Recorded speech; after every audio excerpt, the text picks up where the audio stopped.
Hi, everyone. Welcome back to my computer room. I am super excited to show you a blank canvas in front of you on the screen. That means new project. We finished our last project, the simple web page, and now we are going to tackle something new. So, unlike last time, I have a pretty specific goal in mind. I'm not exactly sure how I'm going to build it, and to be honest, I don't even think my first approach is going to work as well as I'm hoping. But nevertheless, I have something pretty specific to build. But before I introduce the project and kind of tell you the problem and what we're trying to achieve, I want to talk about programming in general.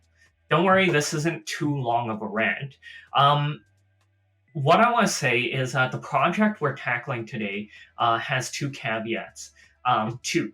The first is that it's going to cost a bit of money. Um, when I was learning programming, I tried to figure out everything free, make sure it didn't cost me a dime.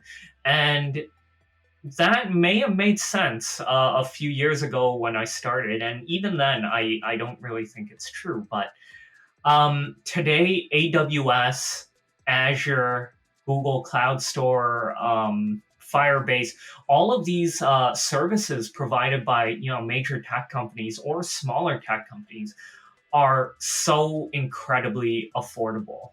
Um, Today, or the project I'm working on today and over the next few days, we are going to be using Azure Functions. It's not going to break the bank. My estimate is that it will literally cost pennies every month. I'm thinking around the range of 3 to 5 cents. Potentially, it might go up to a quarter a month. I don't think it'll go beyond that.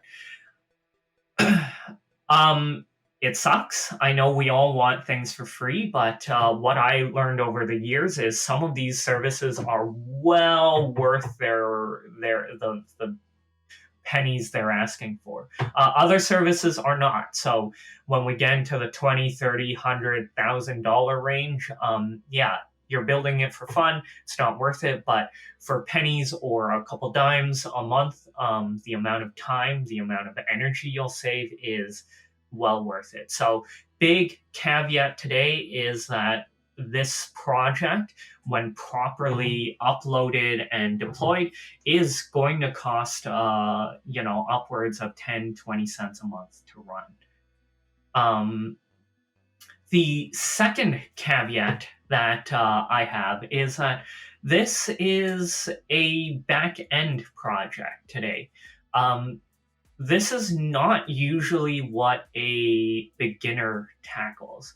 And yet, I think it is something very doable for starters, beginners, and the like, and amateurs like me. I think too often now, the programming kind of textbooks, tutorials I see everywhere are very focused on giving something demoable, something cool that you can kind of share with your friends. And I totally get that. Building an Android app is super cool. And then being able to share it with your friends, especially if you can use it amongst your friends, is super cool. But the last project we built that we built here together was using somebody else's API, NASA's API. Wouldn't you want to know how to build the API yourself? It doesn't have to be complicated. Like NASA's API just serves up an image, a URL of an image every day. It's not rocket science. And all it is it's returning a URL and some fields. So you can realistically build your own APIs to do a picture, a neighborhood, a community, a family picture of the day kind of service as well, very easily. And if you use kind of these features from Azure or Firebase or AWS, you can do it really cheap, have it available for other projects. So today's project isn't something you can share with your friends. It is something that is the foundation for another app later on. So if you decide to build a really cool web service, a really cool website, you can start using this.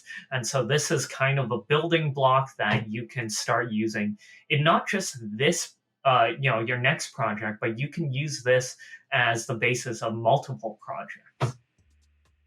Anyways, enough of that kind of philosophy type of thing.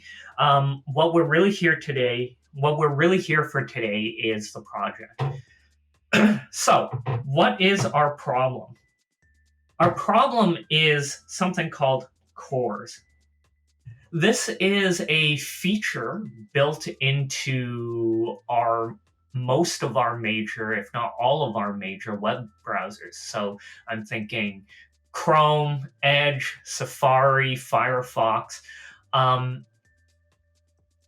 It's there for security, but it also hinders some basic kind of web applications you might want to do.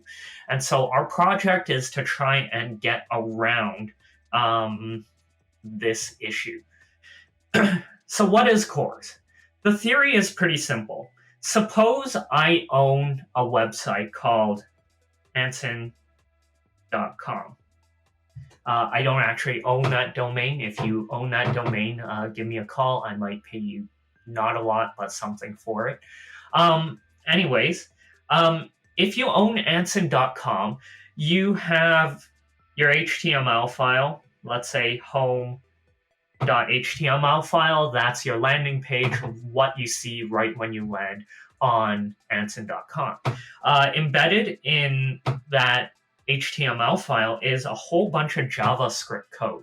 And what JavaScript code can do is, of course, manipulate the page, but it can also start making calls to other things on the web. So you can presumably make calls to Anson.com/page2 or /image.png. And so, for example, your JavaScript might try and pull an image file from Anson.com and put it onto the homepage. That makes perfect sense. And your browser isn't going to prevent that because it is the same website. I'm sorry, I probably should have explained what this stands for. CORS stands for Cross-Origin Resource Sharing. Cross-origin resource sharing. And the idea here is this and this are the same origin. And so they can share resources. Image can show up here, it can show up here, it really doesn't matter. It doesn't really matter to the web page. But if I go here and I want to steal somebody else's web page, let's say google.com/secret.png. It's a secret file. They don't want that Google image to show up on my website. That just isn't right. So what happens is the browsers just will not allow that connection to happen. Of course, we've seen exceptions to that. Some websites explicitly allow cross-origin resource sharing, and most notably, those are APIs. So, for example, our NASA API. Oops. I can't spell even when it's spelled out for me. This is okay. This is okay. Your browser allows, will check with this website, see what the permissions are, and if it allows cross-origin, then yeah, sure, you can take that information and put it on my website. And so most APIs, if not all APIs, obviously will allow that. That's the point of the API. It's to make some information available to others. And so, Google will have its own APIs, but they don't really like it if you start stealing, their logos, their text, and all of these things. They don't want you stealing their web page, but they'll expose something. They'll be exposing their APIs, which is fine. So, how do we get around this? How do we get around this?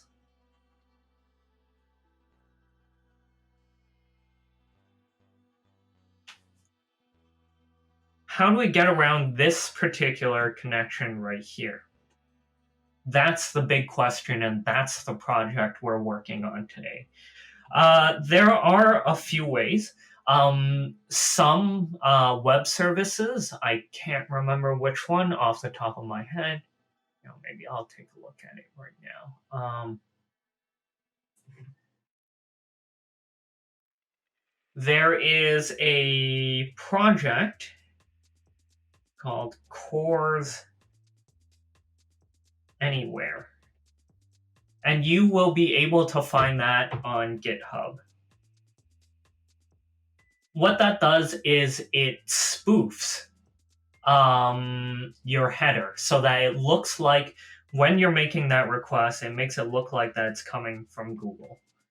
That has worked fine in the past for me, but I wanted to build something super stupid simple. Somebody else make the request. Someone else. So this is where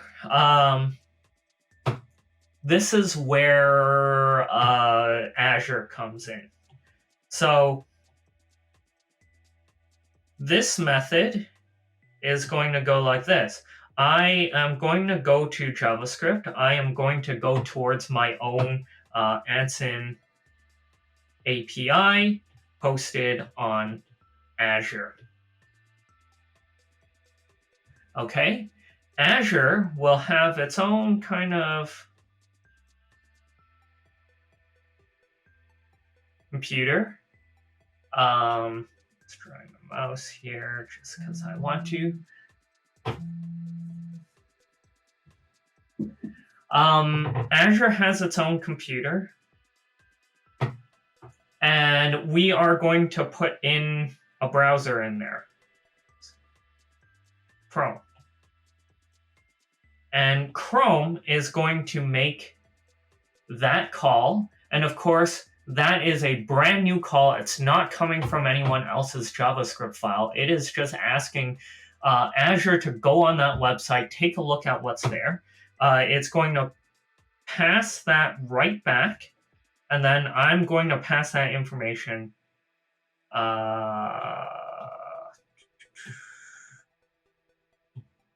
right back on my website. So what we're trying to build is this piece in the middle. Is that clear? Probably not. So let me just say this one more time. Let's pick a different color here. What I want to build is a Azure. That is horrible looking. Azure Function API. When we make a call towards this Azure Function API, it's going to run its own computer on the server, its own browser, who is going to navigate to the Google page, and then Google is going to give that image, that text, whatever it is we want, and then it's going to give it legitimately to the Azure function. And since it is my function, it's just going to pass everything right back to me. And so we need to build this piece right here. Okay, so that is that. We are going to get started, but I am going to cut the video off here because I need to figure out what it is I want to do. And welcome back. I actually lost a bit of footage, but it's all right because I was going down the wrong path for 30, 40 minutes or so. But just to pick up on kind of where we were with the blank page, what we want to do is to pass all of the data of a website over. So, for example, if I want to go to google.com, what I'm hoping for is to get all of this HTML code passed through the API. So, if you imagine for a moment, you're entering my API, this thing over here. What you're going to input is a URL, google.com, and what it's going to spit out in response is all of this HTML code for us. Just on the right hand sidebar, all of this code. And so that's going to be embedded in the response. Now, how we're going to do this is we're going to be using Playwright. Playwright is a Node.js library to automate Chromium, Firefox, and WebKit with a single API. Basically an automation tool. This runs a browser, and you can interact with that browser all through scripts or command line code. And so you can kind of automate going to a URL, going back and forward with the pages. You can type text. So just to make this a little more clear, let's look at the API reference. Obviously, you have the browser. You close it, you turn it on, you get a new page, and then from that page, you can go to a URL, go back, go forwards. You can click, check boxes. You can type, I think over here, type. Oh, actually, that's not really great. With elements, you can click, check, you can type text into a text box. So you can do all of those things line by line with code.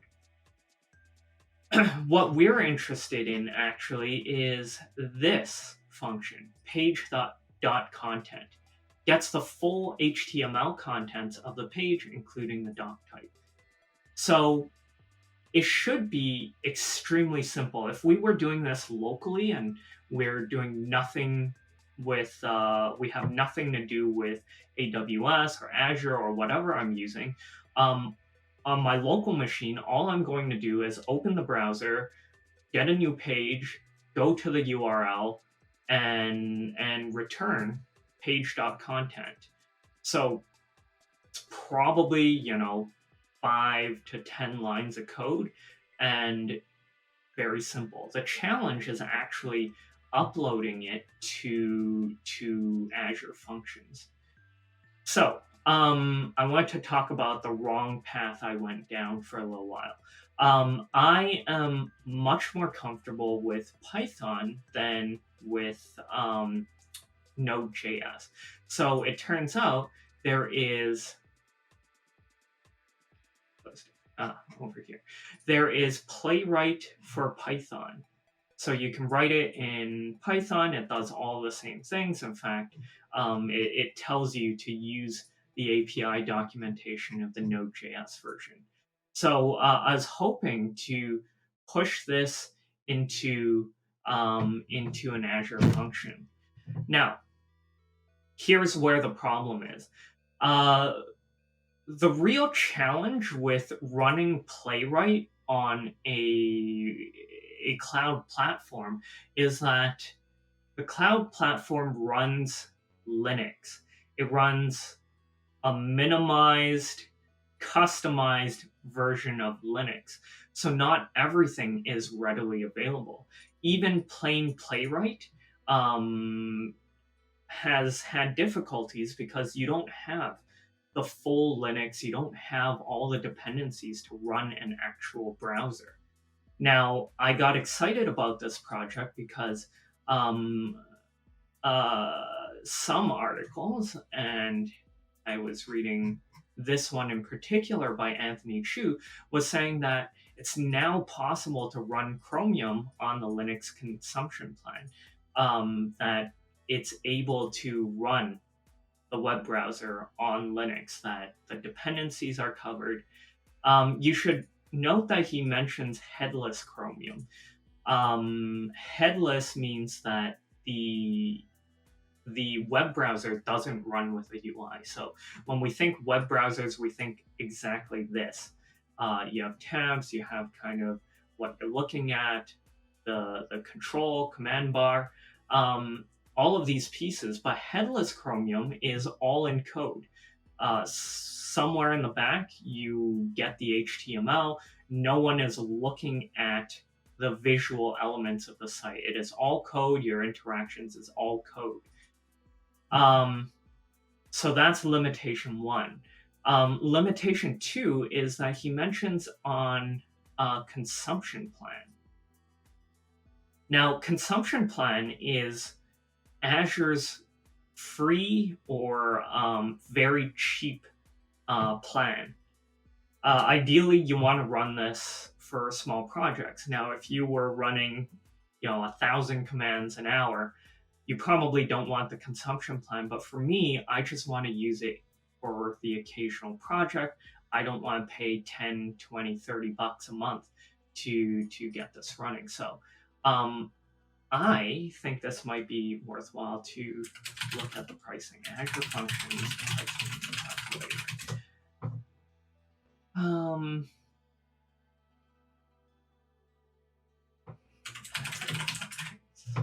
Okay, so Azure has this handy calculator, and we have, let's say it takes 1 second, 10 seconds. Let's say it takes 10 seconds to run this command. Probably less than that. Let's say 5 seconds to go to the web page, get the content, send it back.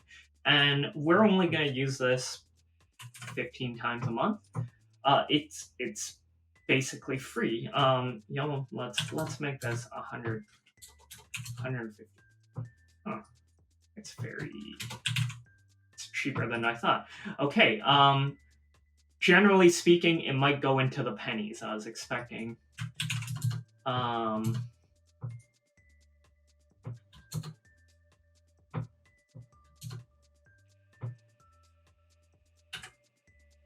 Well, I can jiggle with the numbers, but realistically, if I'm running this API, I think my personal estimate is it'll come in a couple cents a month, thinking I'm running it 10, 15 times a day. But if we move on to their paid plan, you just have a flat price, $155.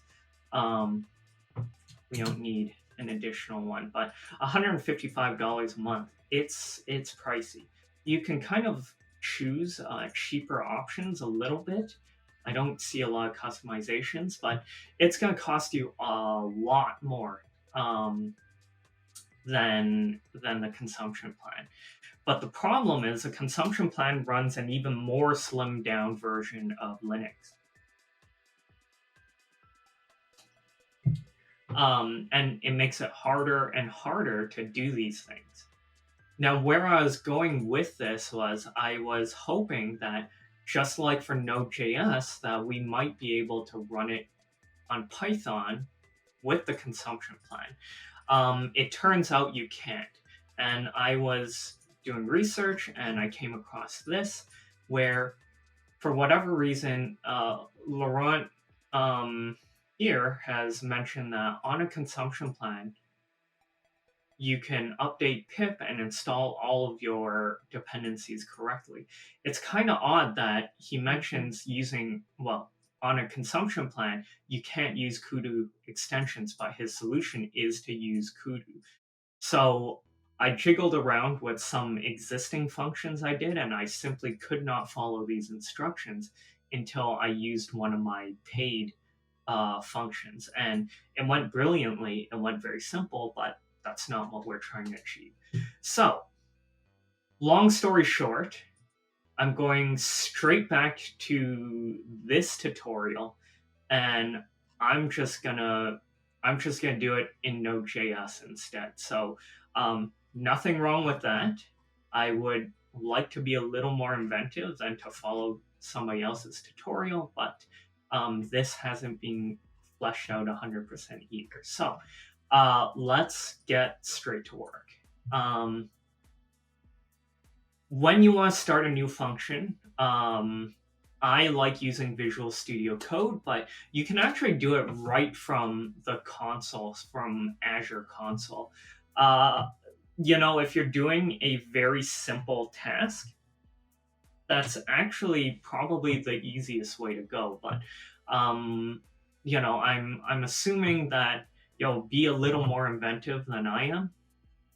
You're going to look at this, get excited about the ideas, and maybe start picking out various things. When I go to a URL, I just want to see the meta information or the metadata, or maybe when you go to Best Buy websites, you just want to see the price or something along those lines. So you'll want to write code that's a little more extensive than just going through the console.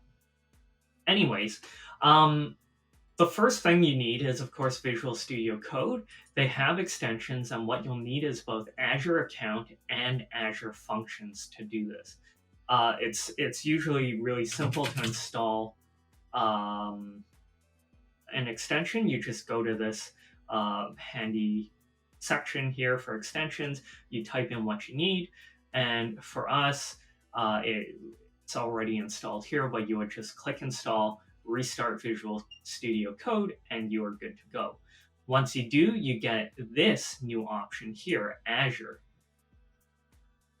You may need to set up a new account. I think down here, you see my account here.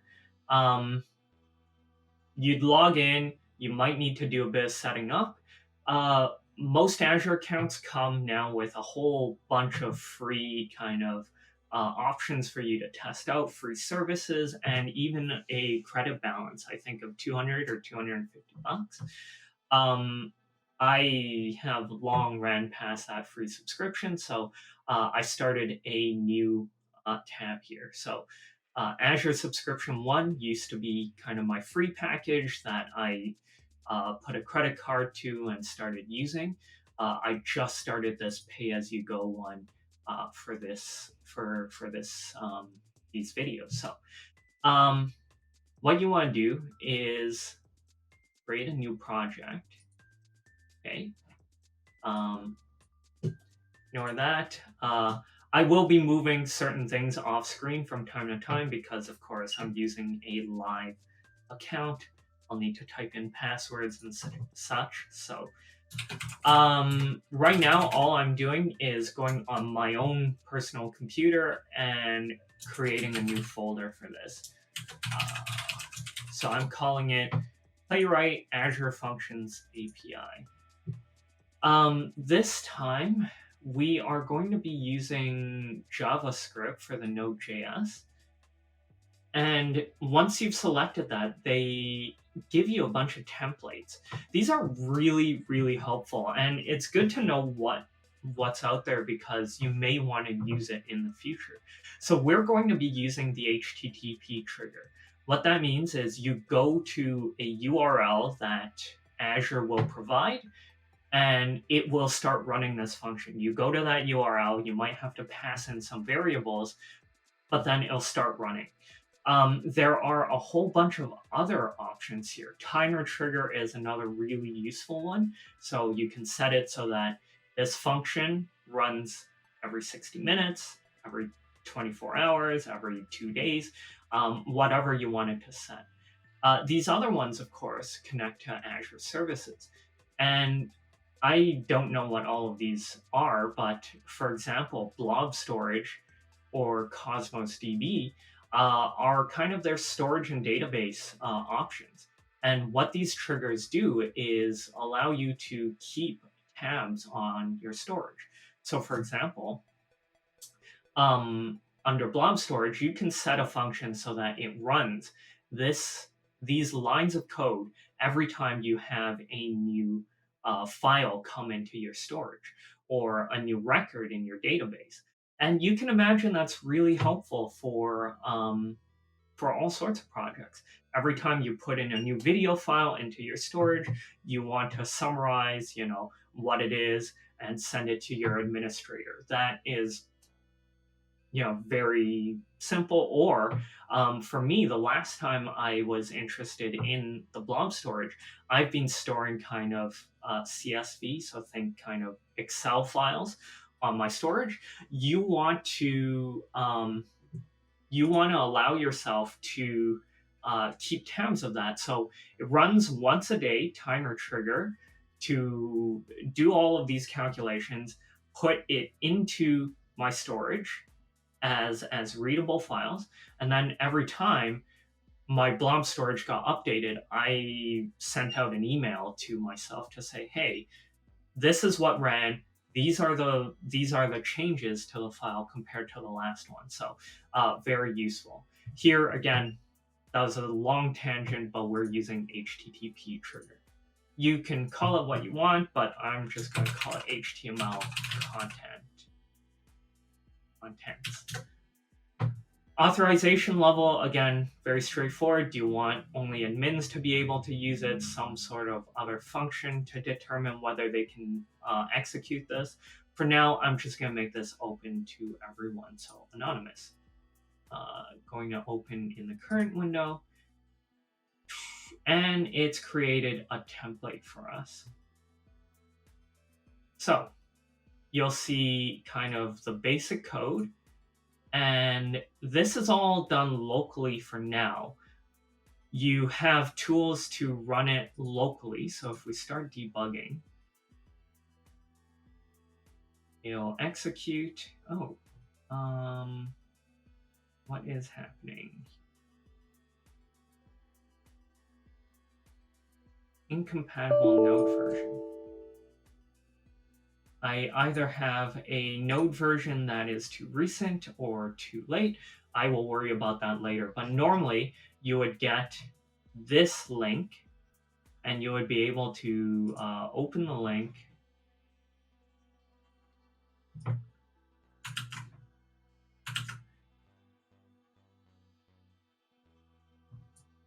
Run it into your browser, and supposedly the function will run. And in this kind of hello world feature, it will say, this HTTP triggered function executed successfully. I am going to turn my sound off for a little while I figure out what this incompatibility is. So I will be back and enjoy some sped up footage. Okay, welcome back. This was a pretty quick problem to solve. If we run now, everything should run just fine. The problem was I was using the latest version of Node.js and not the stable version. So in theory, you can still just write the code out and push it into Azure Functions, but you won't get to debug it locally like so. So this is the function, and now that it's entered, we have a success message, and we can actually pass in we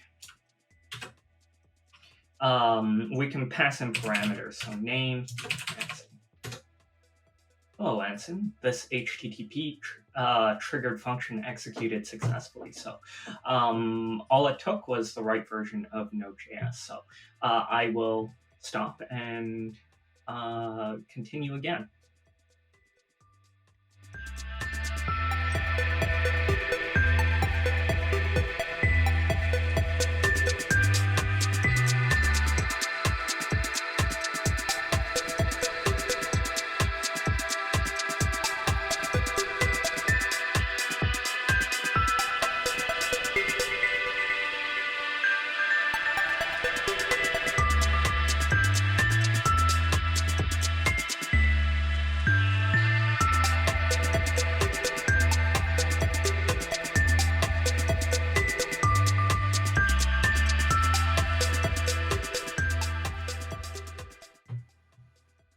Okay, so I'm just going to update you really quickly about the progress we've had. So, following Anthony Chu's tutorial here, made this super simple.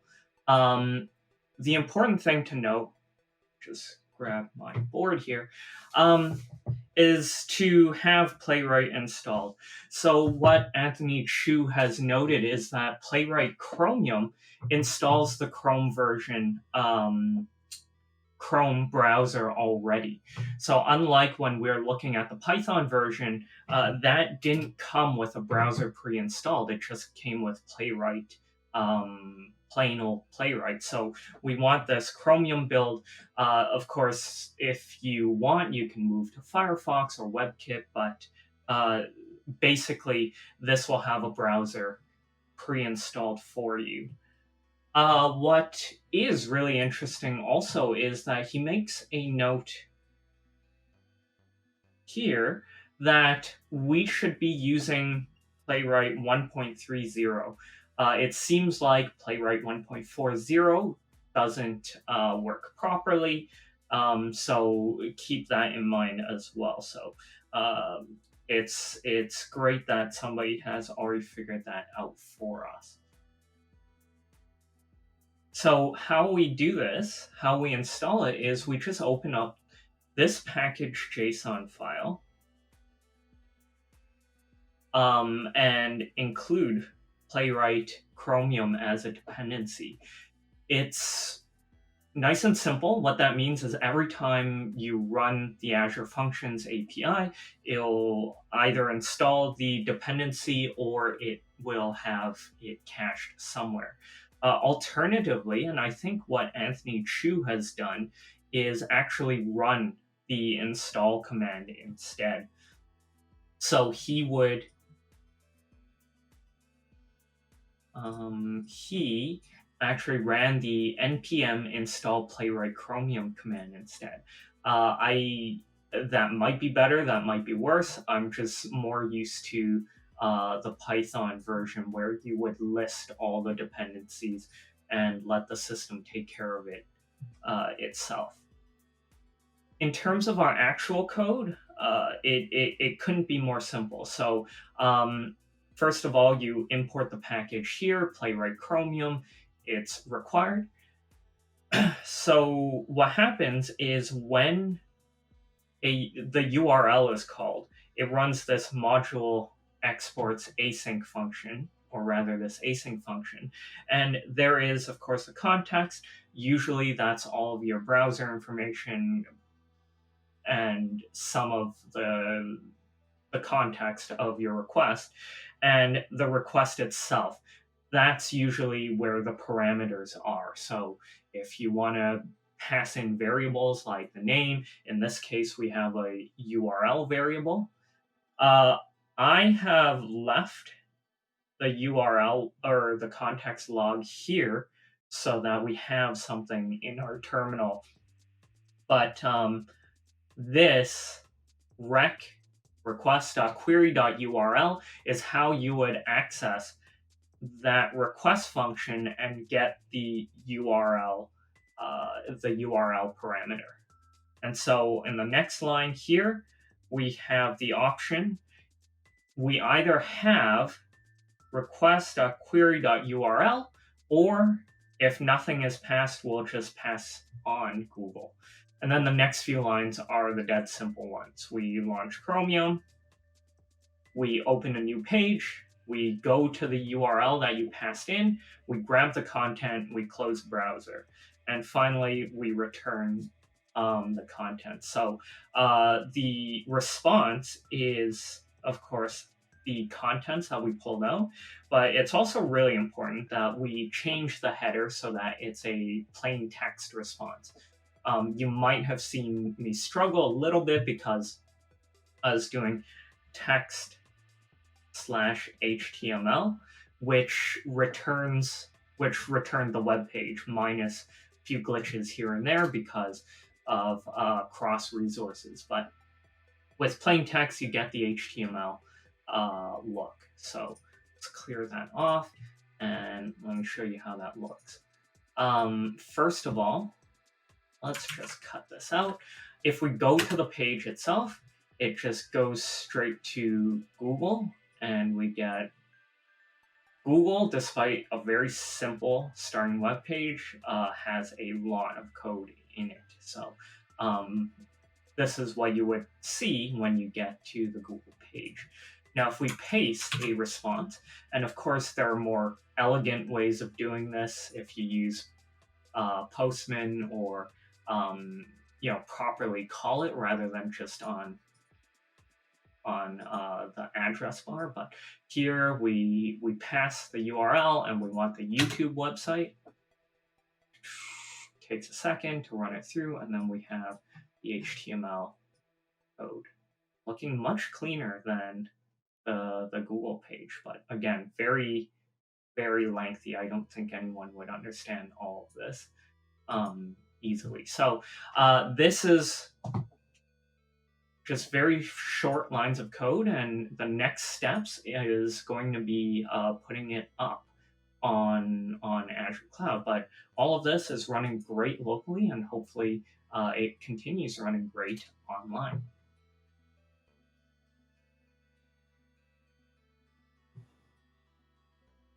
Okay, we have our local project. So we're trying to deploy this to Azure Functions now. It ran great locally, but I want to put it into my pay-as-you-go plan.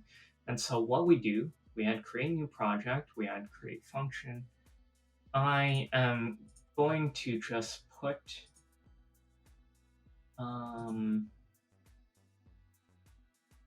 this up on the side so I can follow through. This is not the right document. Okay, here we go. So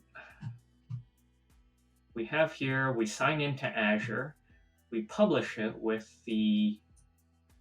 this icon over here, deploy to functions app. So we'll click this. We go with the pay-as-you-go.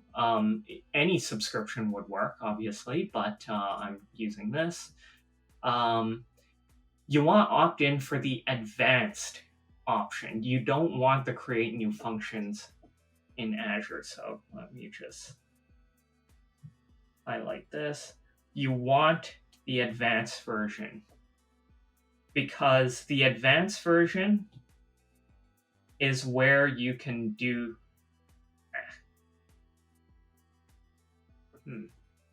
this is not cooperating with me. Consumption plan is what you want. Interestingly enough, they're kind of non-advanced version. They don't give you the option of the consumption plan, so that's frustrating.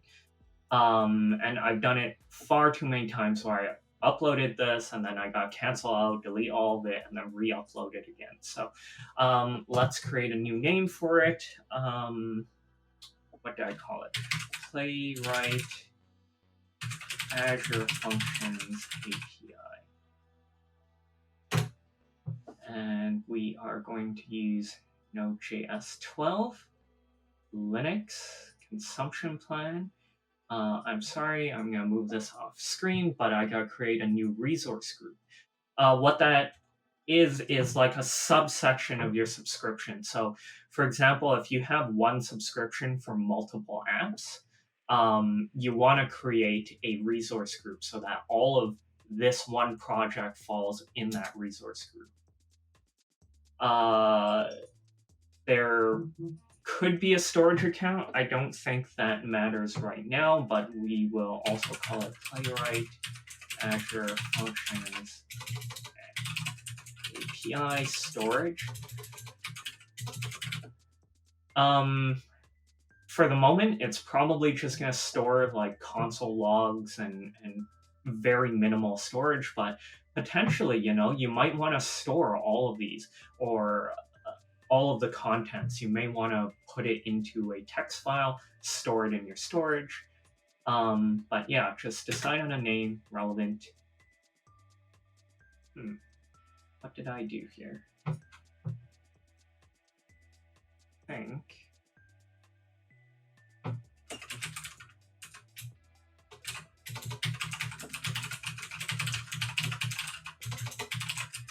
Sorry, I am just retyping all my names and doing this all over again. I think I might have clicked the wrong button, but...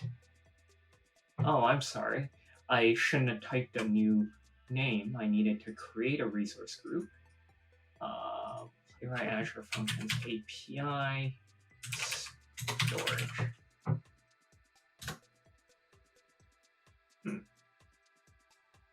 Okay.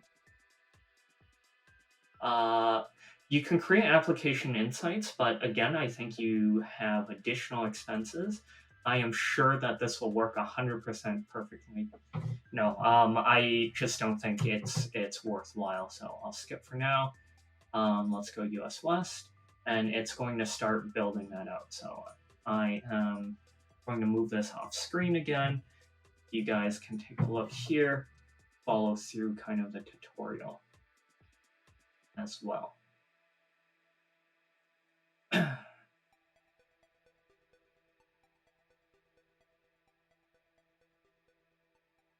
So yeah, you'll see they don't give you the same amount of options, but there's definitely some overlap.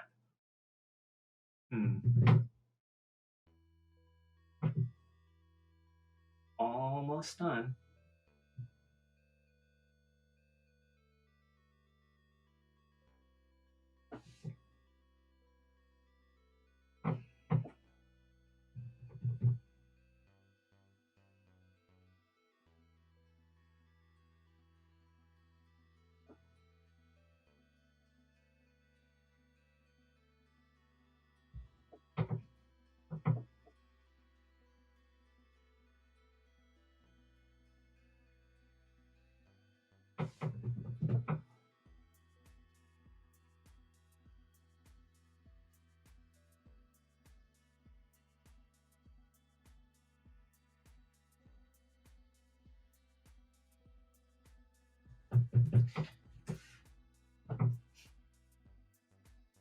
There we go, and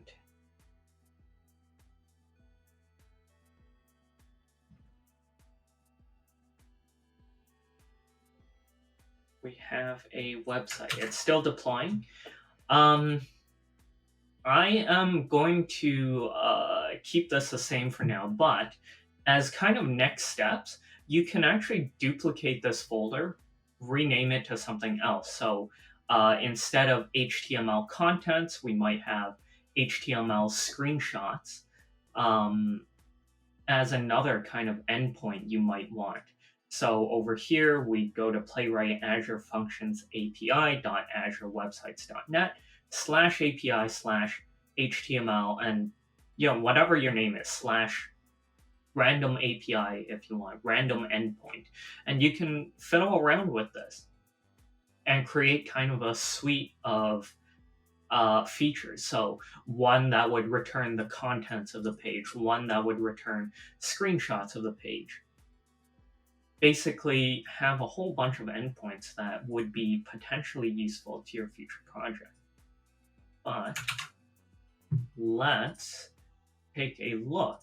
I'm calling this a victory, but until you actually run it, you don't know that it functions. Okay, so it does not actually work. Why is that? Let's just make sure.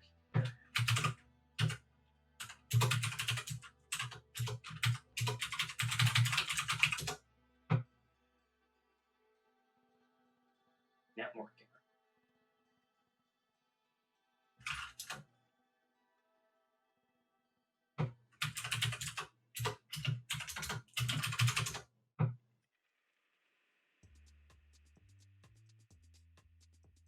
So it's a catch-all error.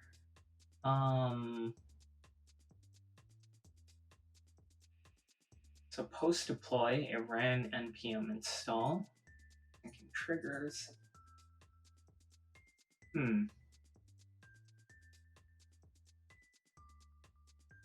That is disappointing. This will take a bit longer to figure out then.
Since our last video, I did a bit of additional poking around. Let me just close all of this out. What I did was we kept our playwright function just unchanged here, but I also created two additional index functions. So over here we have HTML contents Axios Chrome and just regular Axios. In the package files, I've also added a dependency Axios. So Axios is a promise-based HTTP client for the browser and Node.js. What that means is it can do all of those requests as well, the GET request, the POST request. Basically what we're doing here, go to the URL, get the page contents.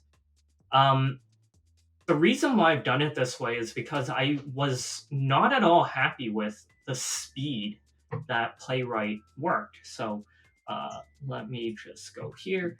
This is the standard Google page.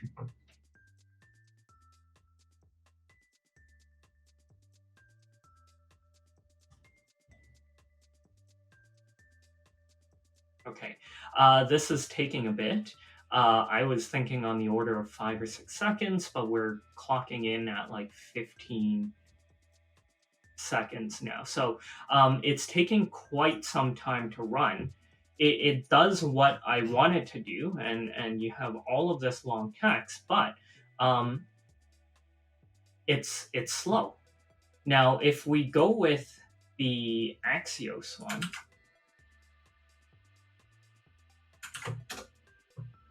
it is much quicker and we have the same code, right? And so that's the benefit of kind of a lighter weight package. Now, I chose Playwright right off the bat because I have something a little more specific. I wanted to navigate within a page, go through a couple iframes to get the content. Axios isn't going to have that same level of control.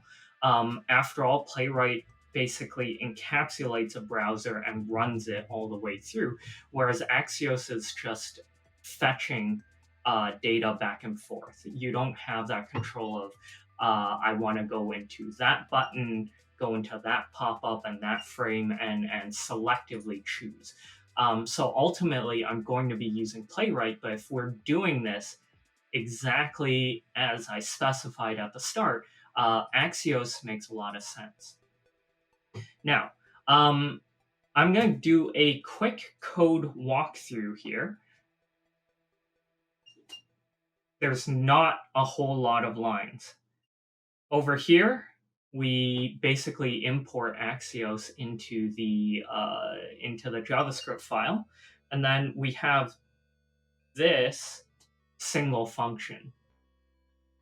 We have, of course, our URL at the top, and then all we do in Axios is use a get command, get the URL.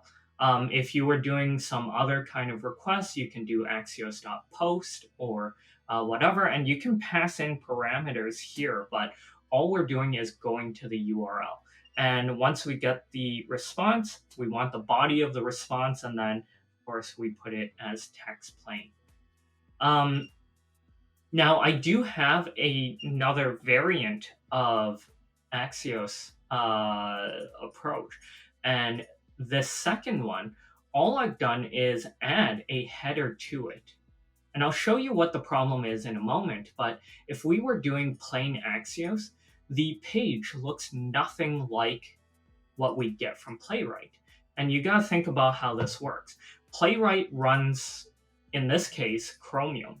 And so Google is serving its page basically to what it sees as a Chrome web browser, albeit in a Linux server, but it's going to give you that whole page. And same with this one. It is pretending like we are Mozilla, WebKit, or Chrome, so it's serving that kind of full website experience.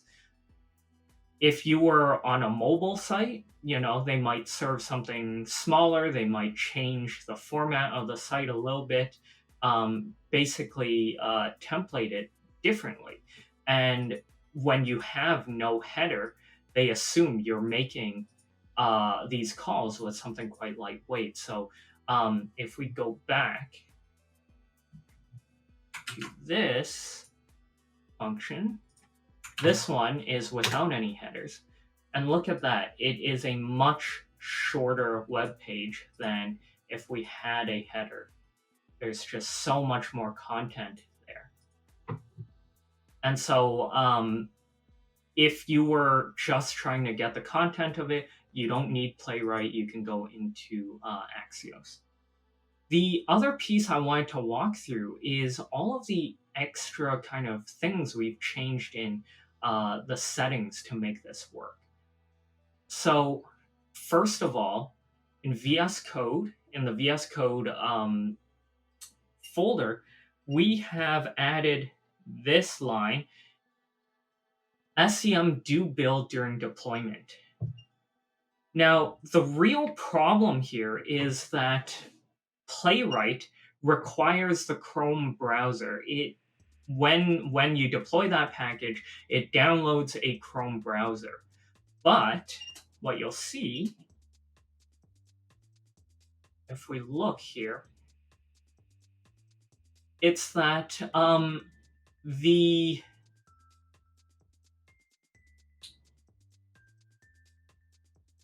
function is read only.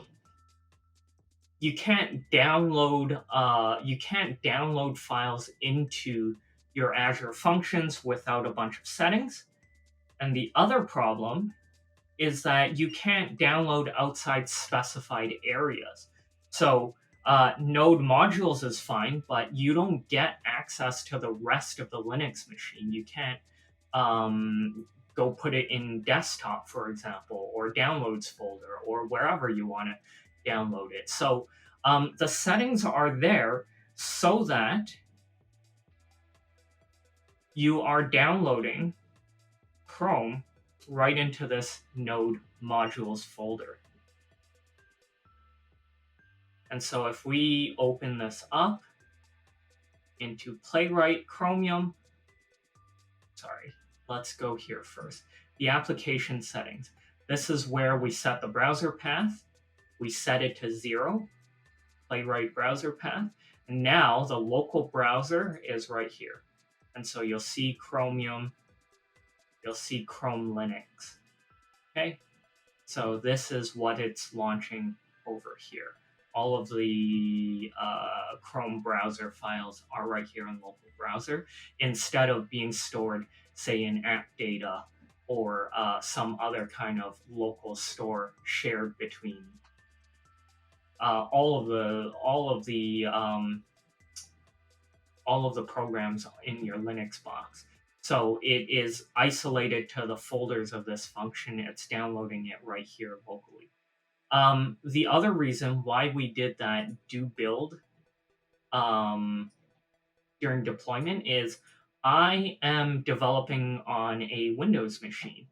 So if this was not set to true, we wouldn't be downloading the Linux version. We'd be downloading Windows Chromium, and obviously that either wouldn't run or would have some compatibility issues when we download it over here. So we do all of the fetching and running when it is on Azure, so that it's on a Linux. It downloads the right version, the Linux version. So, I wanted to show you one last thing before we complete this. It's just to see the differences. So, between the three approaches. So, over here, I mentioned Playwright takes a while. That was 3 or 4 seconds, I think. Playwright Axios Chrome, almost instant, basically what my web browsing speed is. And if you look, yeah, there's a little bit of differences, but generally the file size is almost the same. You get you get a full-blown browser experience. When you don't have a header, you have a much shorter one. But how does this look actually when you use it? I'm not going to go through uploading it all to Azure again, because I'm just going to have to switch back. But if I run this locally,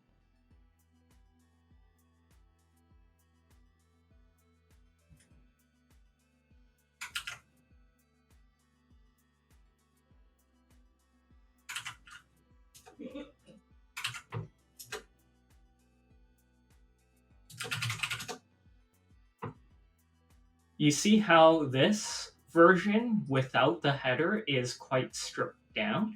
It still looks like the Google page. I mean, no images here, but the general format is the same. But here, this looks a lot more modern. You even have that kind of pop up on the side. That's where the difference is. And so if you were just using Axios and going to different pages, you might not be getting the response you want. And so I'm just going to leave it at that. We have a pretty cool set of tools here. I am going to be using this quite a bit. So if you want to make a call in the future in other apps, you can set it to fetch information from other sites. Look at that. Isn't that cool? That is going to help so much for tools that interact with other sites. So where I've struggled a lot with this is to try and scrape other websites with a web browser. You don't get to cross resources, but if you can use a service like this, you can get all of this data and use your web browser to start scraping all of this information. So that's the end of that. And who knows, my next project, I might make use of this API right away to do something cool. So thanks for watching. Hi all, this is just a very quick follow-up. I actually tried to use this function in another project, and I realized it was not working. We didn't actually go through all of the steps to finish it, the final step. So, ironically, we wanted to get around CORS, but what's stopping it is CORS again. So, the final step to get this working is to go into your Azure site. And sadly, I can't show you all the steps. You'll see all my keys and secrets and stuff. But you'll go home, you'll pick the right function, and then you scroll all the way down to CORS. And over here, you have allowed origins. This is generally a bad idea. This wildcard means anyone can use this function. So I will be switching it out with specific domains. So by default, you had these functions.azure.com, functions-staging.azure.com, functions-next.azure.com. These were down here, and those functions are able to interact with each other. But instead, I just put a wildcard to show you guys how it works. Really important, wildcard only works after you deleted everything else. But realistically, what you should be doing is putting the domain name of your website or your local server, your local IP, things like that, to allow it to run. So once we've done that, we click save, and then we're good to go. So those are the final steps I forgot to mention during our last video. So thanks for watching.